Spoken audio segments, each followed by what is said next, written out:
Hello, QPR fans, players TV, home and away. Deejay Ranger back in the hot seat once again with another exclusive QPR fan interview.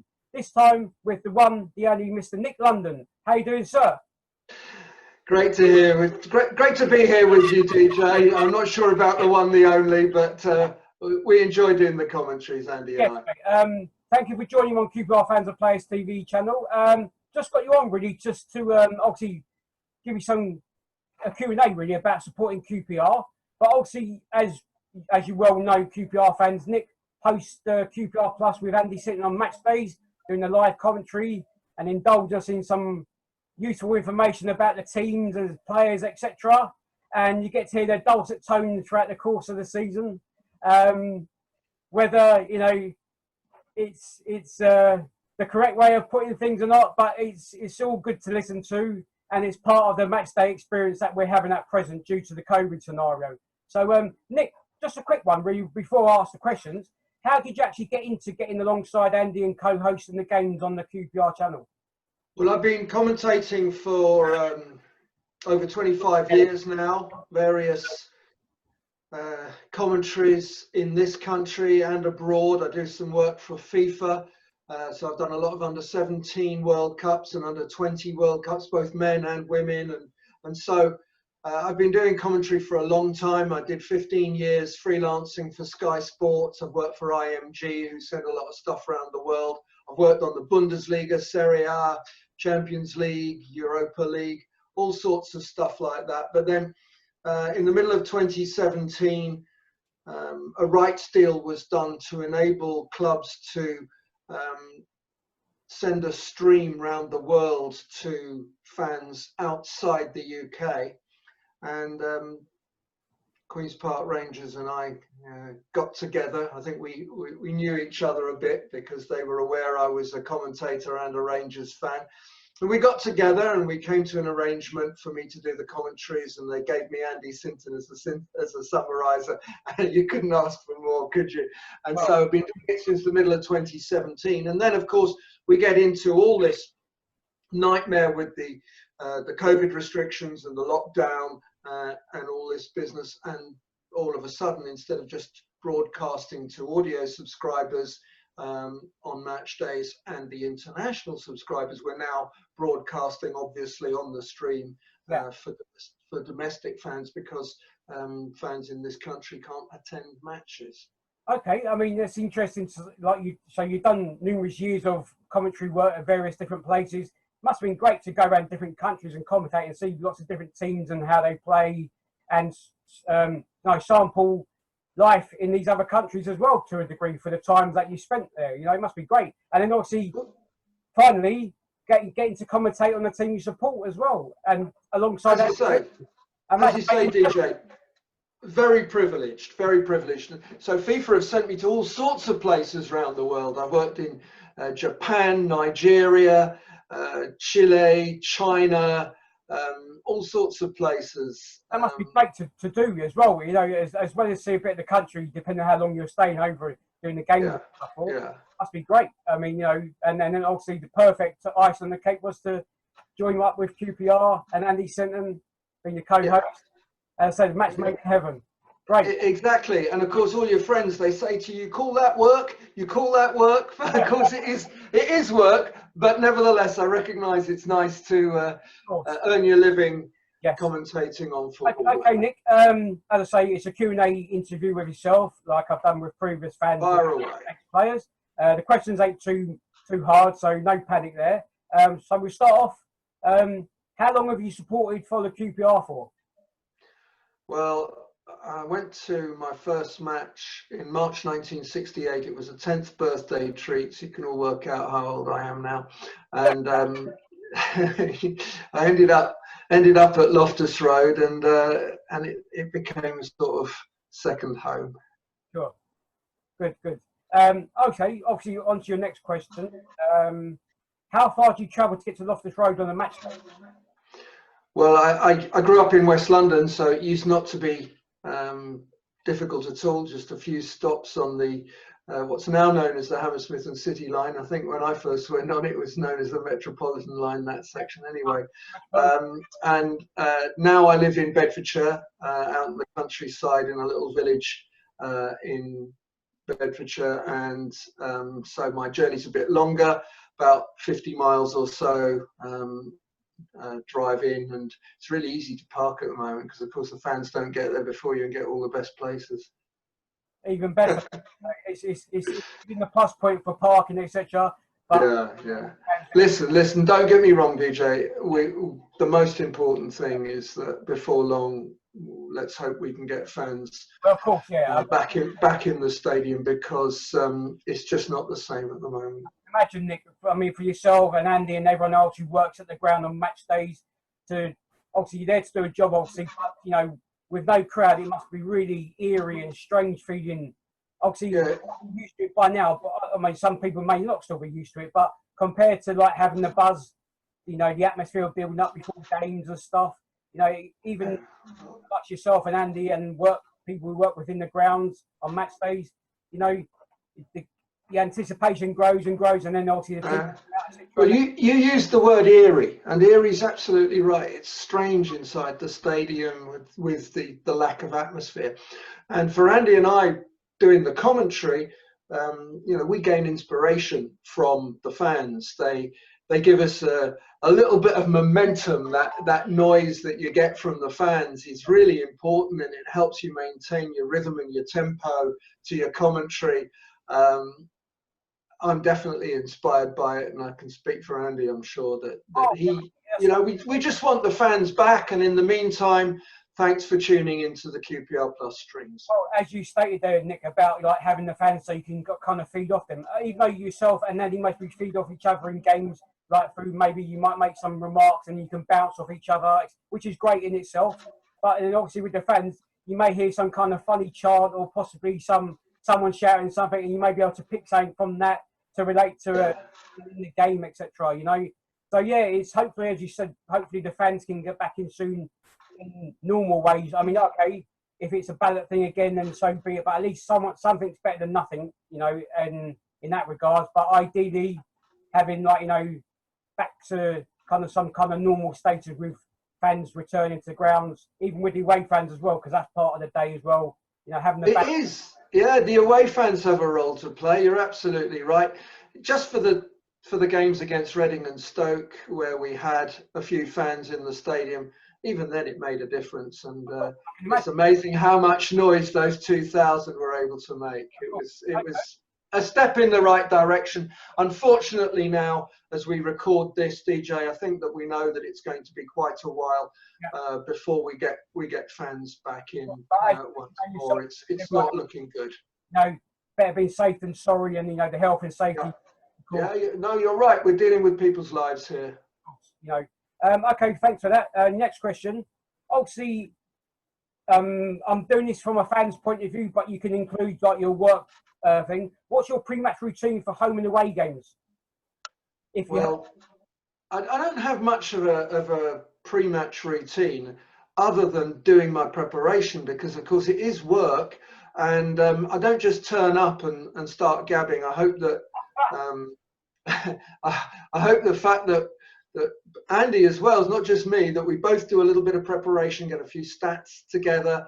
I like to have a pretty good idea how the opponents are going to line up before I get to the ground. So preparation will start a couple of days before match day. Anything from, I don't know, 3 to 6 or 7 hours worth of work, depending on how recently you've done those opponents before, is necessary in order to make things hopefully run smoothly. Okay, I mean, what with the preparation itself, like anything else, Nick, leg work, doing the, you know, the acknowledgement of like the players, the home players, even like I've noticed in recent games where we've had De Silva and Duke McKenna on the bench. You know, you've got to find information about them if they do come on the pitch, or even just even on the subs bench. You know, you're going to mention them. You know, like, you know, they've been at the club for so long, etc. And even the away side, as you know yourself. I mean, with regards to getting like the team sheet or like who's going to be playing on a day from the away team's perspective, how long before kickoff do you get that information so you can prepare notes?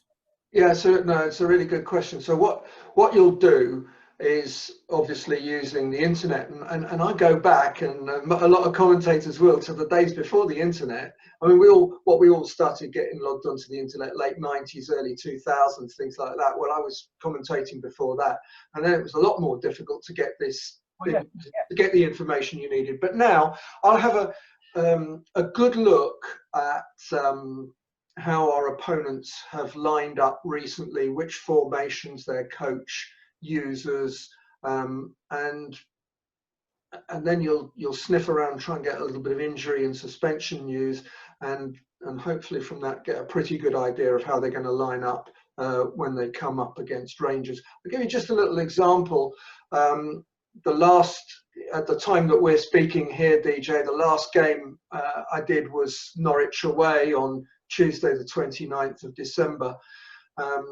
So Tim Krul was injured. He's their first choice goalkeeper. They had the Northern Ireland goalkeeper Michael McGovern playing, and that meant that they had to put a youngster on the bench. Well, you probably remember close to half time he picks up an injury and he doesn't come back out for the second half. So for the second half of that game, they've got a 19-year-old called Daniel Barden, and I don't want to be scrabbling around at the point that the fourth officials board is being raised to try and get a bit of information about him. So he was on my list on Monday before I travelled to Norwich. Even though the chances of him actually coming on are very, very small, it takes a red card or an injury for the man in goal. Nevertheless, the right thing to do is to look at who is likely to be the substitute goalkeeper and just have a little bit of something on him. And you know, I was able to say he'd been at Arsenal as a youngster, and he was 19, and he was a Wales youth international and things. So I got my reward really for doing a little bit of preparation.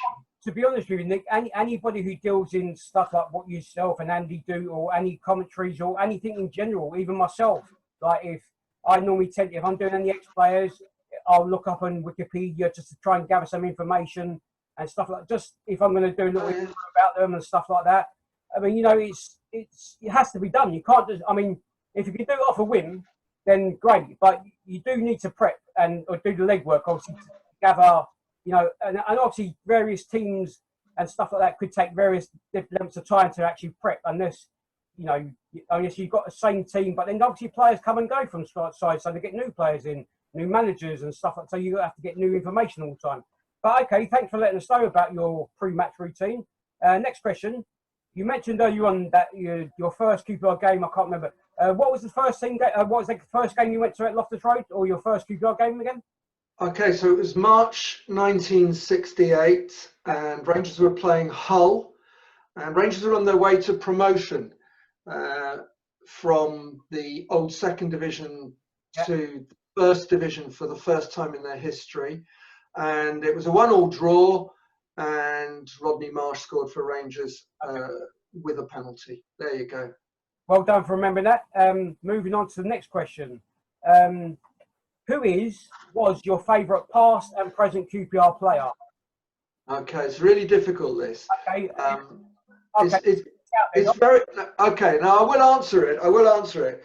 But over, you know, what you've worked out is over 50 years of watching Rangers, then you've seen an awful lot of players, and each generation, each team throws up special favourites. You know, I've been privileged enough to watch the entertainers, people like Rodney Marsh and Stan Bowles and others in that groove as well, but also some fantastic other players like Gerry Francis. Let's not forget, Gerry Francis played his first game for Rangers in the spring of 1969 against Liverpool, came on as a substitute. I always remember it. He was 16 years old, and he comes on against Liverpool, who were a mighty team in those days.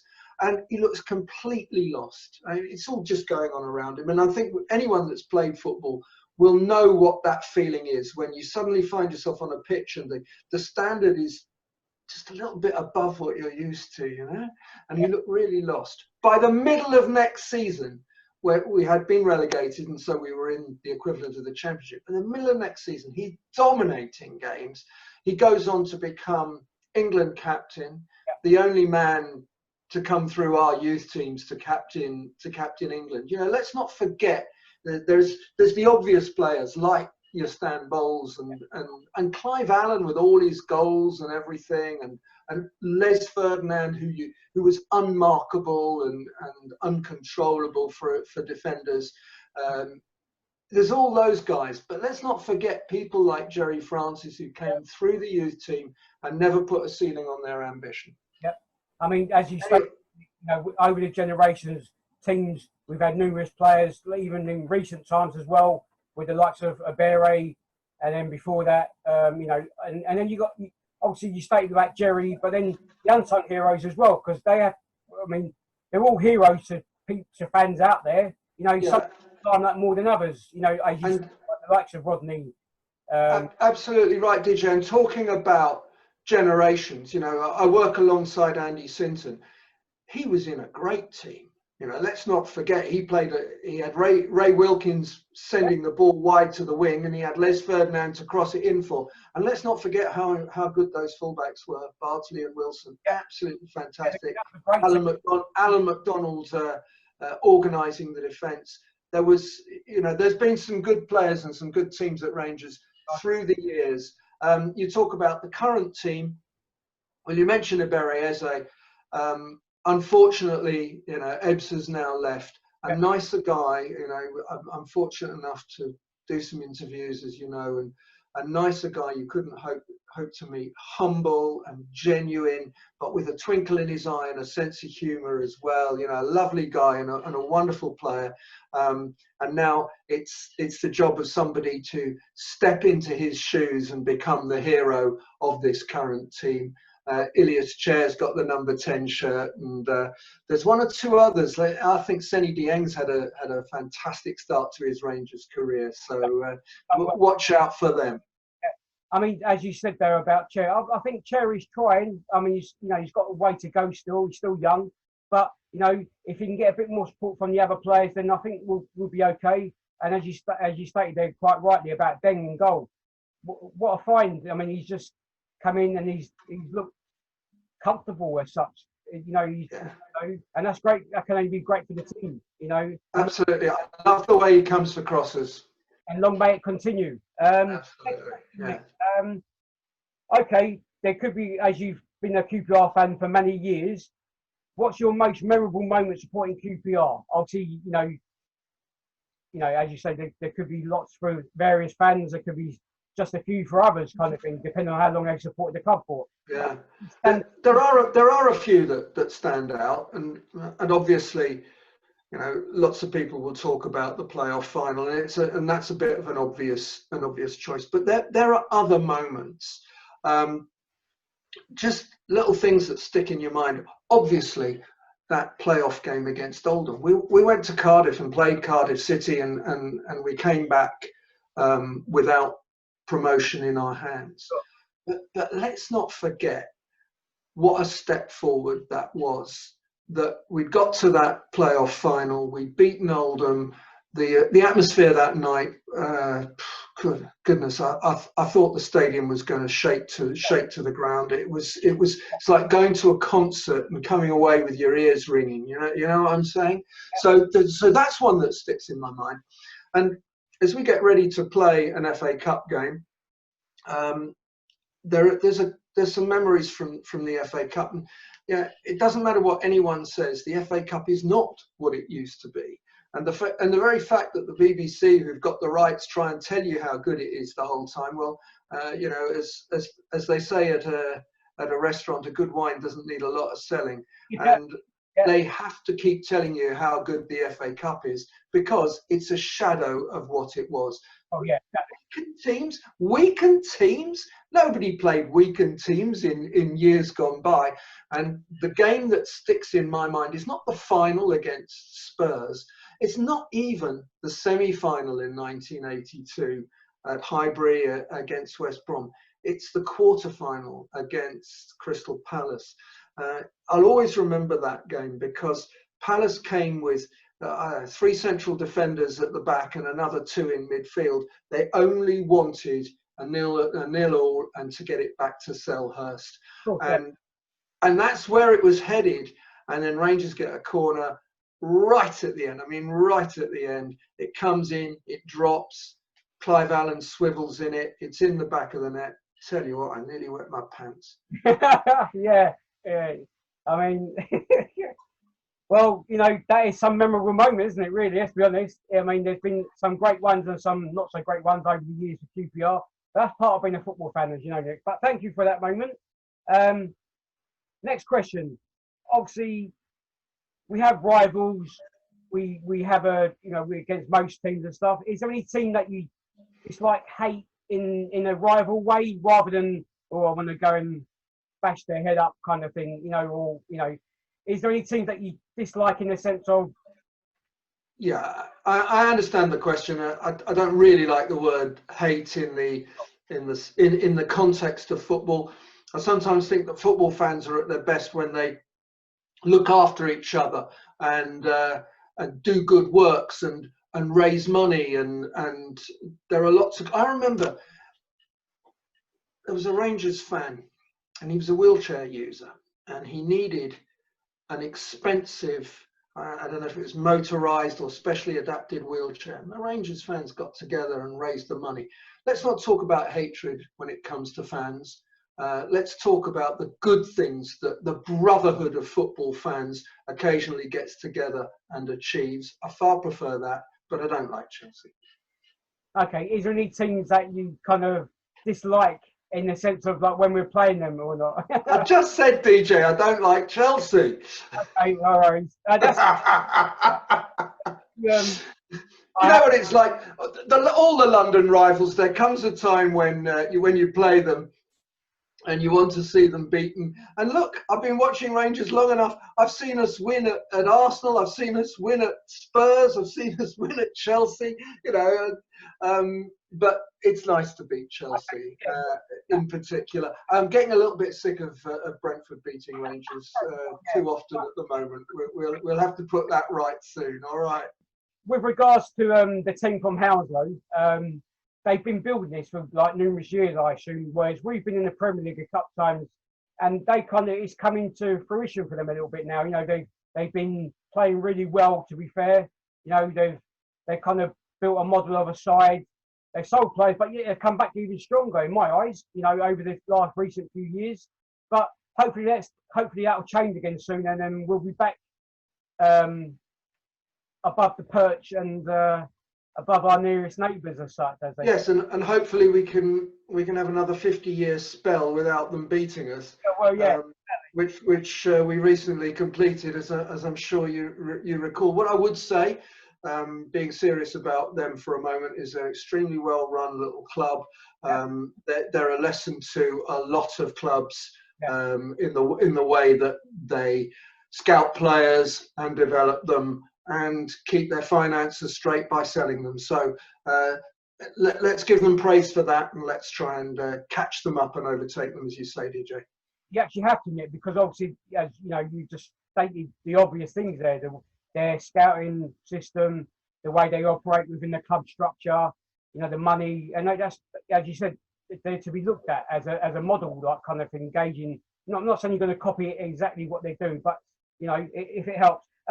Obviously, from a fan's point of view and work point of view, obviously you do go to away games. What's the best away ground you've been to, past or present, as a fan, and obviously as a co-host commentating for the QPR games on the QPR Plus channel? Okay, well, it is a great privilege to go home and away and to do the work we do, and we never forget that. One of my favourite away grounds is Aston Villa. It's a lovely stadium with still some old elements and a bit of style to it. It's not made out of Lego and Meccano. It's got some style to it. They look after you well. I mean, it's difficult at the moment, but they give you a nice meal there in the media area. The view they give you, you know, where they put the press is excellent. Altogether, it's kind of a good experience, and it's helped by the fact that over the years, I've seen Rangers win there loads of times. I remember Trevor Francis hat-trick, John Gregory scoring, and 3-1 a couple of years ago. Just a nice place to go. Yeah. I mean, the ground itself is a proper old school ground, Nick. I mean, normally we come from the normal side, but last 2 seasons ago, I think it was, or whenever it was, 2 seasons ago, sorry, we parked on the other side, and we actually come down from the other side of the ground. And it's as you said, some parts of it, like, it does look a proper old school football ground. And oh yeah, when you see it all lit up for a night game, it's got a little bit of presence to it. Yeah. More generally, I've been very fortunate to do commentaries in different parts of the world, as I said. And a couple of years ago, I was asked to do a couple of Spanish Super Cup games, so Supercopa de España, and I was fortunate enough to work at Nou Camp Barcelona and see Barcelona against Real Madrid. Both Leo Messi and Cristiano Ronaldo were on the pitch, and it's a real privilege. I always remember where the media is at the Nou Camp. Is very elevated. We were in the back row. I tell you, I could almost see across to France and across the channel to home. It was so high, but a marvelous experience to work there. As you just stated, you've done the Nou Camp and with Bart. That was a great game to attend and even to commentate on, seeing the likes of Messi and. Oh yeah. Yeah. But if you're saying you're right up the very back, how the hell are you supposed to see the players? Or did they have TV screens up there so you can? Well, the way that a full proper outside broadcast like that is done is that you're given a TV monitor, sure. And one of the reasons you're given the monitor is that if the match director is showing a replay, he doesn't want you talking about what's going on out on the pitch or talking about something else. He wants you to comment and make remarks about the replay. So you're always given a monitor for a full OB like that. And of course that also helps with player identification. It's a very good question, when you're up that high. But one of the lovely things about being so high up, and let me tell you, it was high up, is that you can really see the pattern of play developing. And I've just got to tell you one thing about Messi, right? He is just such a wonderful player. And of course, Real Madrid would have 2 men on him, and you think, well, that takes him out of the game. They really would. They would have 2 men close to him, but his teammates would still pass to him, and with a little swivel of the shoulders, he'd make himself a bit of yard, he'd ping it off, and then he's taken 2 defenders out of the game. Just delightful and a real privilege. That must be great to actually do games like that, Nick. I mean, I haven't been to Barcelona's ground or Real Madrid's ground, but I'd love to go. I mean, obviously, whether I can before Messi stops playing and Ronaldo, but to actually and commentate there and sample it must be really great for yourself to do. It's absolutely lovely, but nothing compares to doing QPR. And you're not as high up. I mean, I thought it was bad. No, not as high up. Bad going to someone like Sunderland or Newcastle when you're up in the clouds. But going to the Nou Camp, I think it's a lot more higher. And just one final question for myself to yourself, Nick, if that's all right. Can you sum up to the fans and to myself overall why you support QPR, please? Yeah, I think we all come to support a club in different ways. With me, it wasn't a family thing, but I came from West London, and Rangers was the closest team, and the area of West London that I came from seemed to have a lot of Chelsea fans and a lot of Rangers fans, and I suppose it could have gone the other way, but it never did, and I'm happy with where I ended up. And we now go into the second half of the league season. We've got the FA Cup game and hopefully FA Cup games to come. and let's see what the second half of the season brings. Well, yes, that's right, Nick. And glad you took the right path and chose QPR instead of the other mob from down the road. Absolutely right. Yeah. Thank you, Nick, for joining myself, Deejay Ranger on QPR Fan Co TV Home and Away. That's it from us two, ladies and gents. Deejay Ranger, Nick London, QPR Fan plus co-host alongside Andy Sinton on match days doing the commentary with his quirks and everything else, all included in the show. Get listening, ladies and gents. They're a great partnership. Getting behind the team, even though they've got to be neutral. But as I say, keep supporting the club, ladies and gents. Keep supporting Nick and Andy and the team. And hopefully one day soon we can all be back alongside these guys doing a sterling job for the club and for us, the fans out there, listening and watching worldwide. That's it myself, Deejay Ranger, with Nick London for QPR Fans and Players TV, home and away with an exclusive QPR fan interview. We're out of here. Come on, you R'ss. Come on, you R'ss.